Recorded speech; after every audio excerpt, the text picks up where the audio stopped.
सुशीला कार्कीको डरले केपी ओली भाग्छ गुडुटु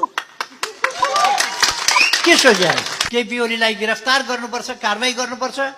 अहिले राति मिटिङ रातभरि 3 बजे रातिसम्म मिटिङ गरेर कसरी केपी ओलीलाई गिरफ्तार गर्न सकिन्छ, कसरी नेपाली कांग्रेसका रमेश लेखकलाई गिरफ्तार गर्न सकिन्छ। गृहमन्त्रीको सम्बन्धमा मलाई धेरै केही भन्नु परेको छैन।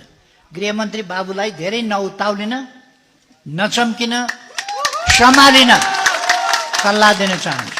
केपी ओली यो डाँडोसम्म जान पाउँछ, पल्लापट्टि हेर्न पाइने कि नपाइने त्यो पनि थाहा छ। यो सरकार जसरी बन्यो मैले संक्षिप्तमा मात्रै भनेको छु, हाहुबाट बनेको सरकार। पहिलेका प्रधानमन्त्रीले प्रधानमन्त्री बन्नका लागि शर्त राख्नुभयो, संसद तुरुन्तै शपथ ग्रहण गरेर तुरुन्तै संसद भङ्ग गर्ने सिफारिस गर्छु।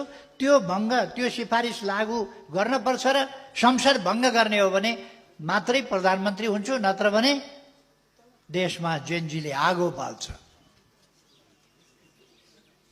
अनि संसद भङ्ग गर्ने पूर्व शर्त राखेर सर्वोच्च सार्वभौम सत्ता सम्पन्न जनताको सर्वोच्च प्रतिनिधि संस्थाको अन्त्य लोकतन्त्रको जग भत्काउने शर्तमा सुशीला कार्कीजी प्रधानमन्त्री हुनुभयो।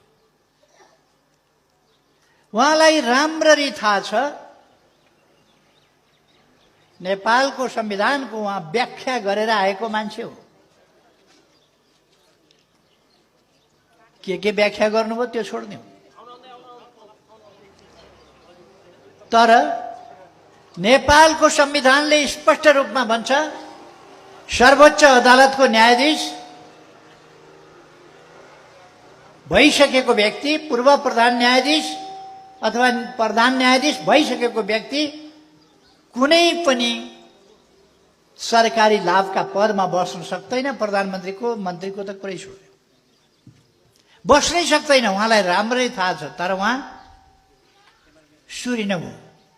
त्यो सुरिनका लागि उहाँ 23 गते जेनजी भनेर सडकमा उत्रिनु हो, 24 गते सडकमा उत्रिनु हो र उहाँ के कामका लागि उत्रिनु भयो? चुनाव गराउने भन्ने त राष्ट्रपतिले तोकिदिएको म्यान्डेट हो, उहाँहरूको उद्देश्य होइन।